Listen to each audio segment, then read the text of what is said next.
Hey everybody, so today I'm going to be cooking some burnt ends, poor man's burnt ends at that.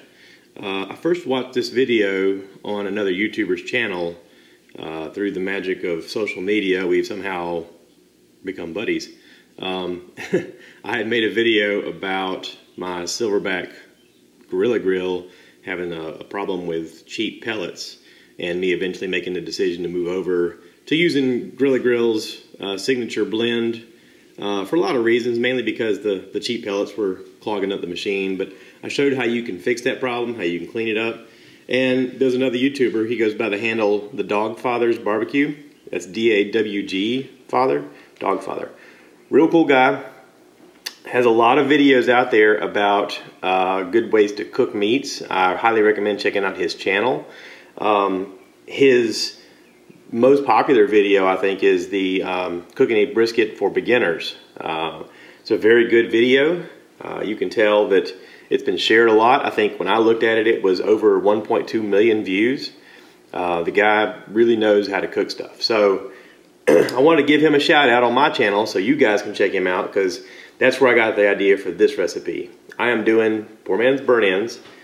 He talks about, basically the simple thing is, if you've got a pellet grill, set your pellet grill at 275, let it get to temperature. He had a chuck roast. The chuck roast is a cheaper cut of meat, although it is very workable for the burnt ends, the poor man's burnt ends. Typically burnt ends are from a brisket, the flat of a brisket, but this works just well. It's got a good section of fat on it so that it marbleizes and caramelizes on the inside and gets all those juices in there like you want. He showed an example of cooking some on his, and it really didn't, when it finally got done, it didn't look like it made a lot. So my wife and I were watching it, and she says, get 2 of them. So I got 2 of them from my local grocery store. Last night, I took them out and I seasoned them. Now, the way he seasons them is, in the video, he just kind of does a simple rub with some mustard as a base to kind of, you know, congeal it all to the meat. Mustard doesn't actually give the meat a flavor per se, but it does help tenderize the meat, and it does help all of your seasoning bind to it. It doesn't give your meat a mustard taste. A little behind the scenes, if anybody's ever been to In-N-Out Burger, that's how they season their meat when they put it on the grill, is they put a layer of mustard on it. So, you know, mustard basically is just some vinegar with some spices, mustard spice obviously. But I slathered my meat with some mustard. I put some seasoning on there. For me personally, I'm using something called Willie's Hog Dust. It's made locally here in South Carolina in Sumter.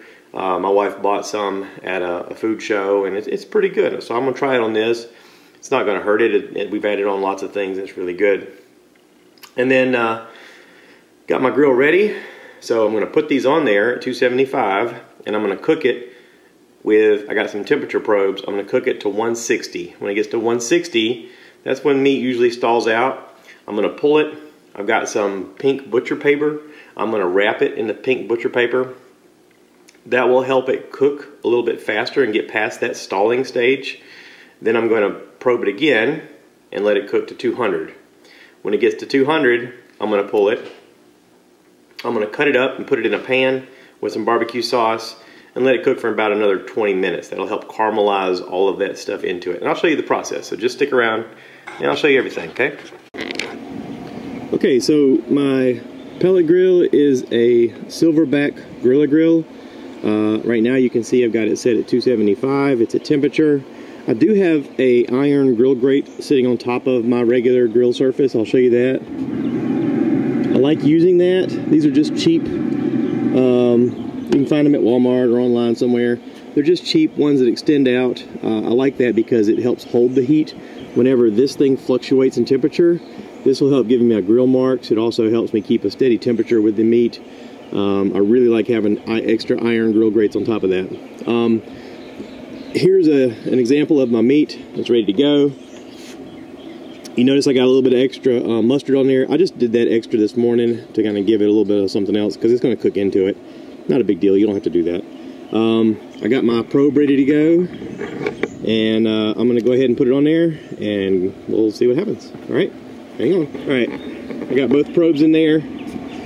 I can monitor this with my phone. I found this on Amazon. It works pretty good. I've been using it quite a bit. It's Bluetooth, it's not Wi-Fi. I do have a new Wi-Fi controller ordered from Grilla Grills. They just came out with it not long ago with like upgradable boards. That's coming. So, show you what's going on here. I just put it in here with the probes on it. We're just gonna let it do its thing. Like I said, I'm gonna set my temperature on my phone up to 160, and then it'll be ready to go to the next step. Okay, these just got to 160. I went ahead and pulled them off. As you can see, they look great. I am going to wrap them in the butcher paper and put them back on the grill. I've still got the grill set at 275, but I'm going to wrap these back up and put them back on the grill. Okay?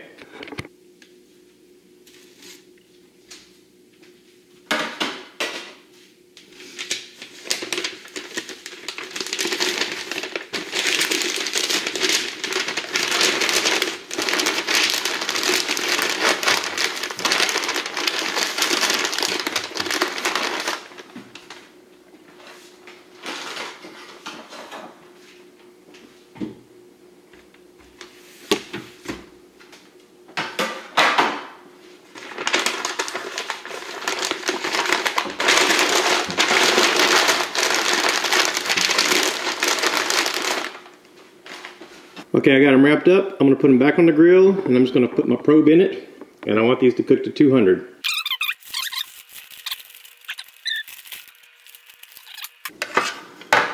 Alright, I'm going to go ahead and cube this up. The other one is still cooking. The other one is at 180 right now.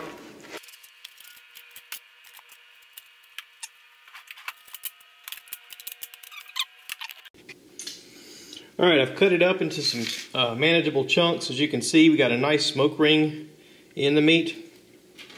I'm going to sprinkle on some brown sugar, and then we'll work this into the meat. It's a little much. That's fine. It'll move. And I've also got some barbecue sauce. I'm using some Buc-ee's barbecue sauce that a buddy of mine brought me from Georgia. And I got to take the cap off. Nothing but professional here, right?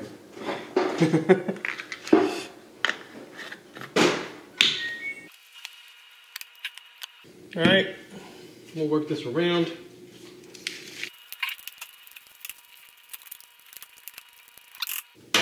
Now I'll go ahead and put this back on for 20 minutes.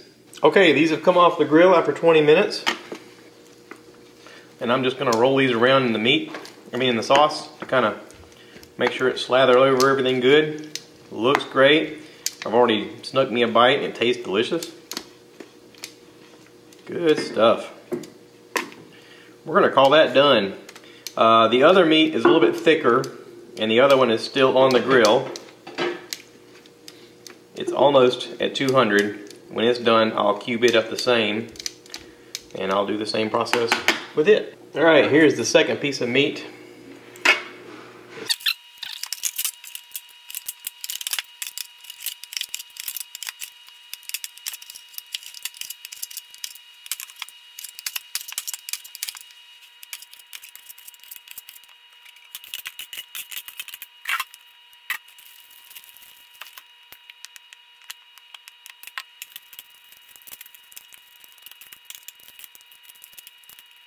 I know some people would say that it would be better if I had gloves and I did this by hand, but I don't have gloves right now, so I'm just using tongs so I don't get my hands all crusty with this stuff.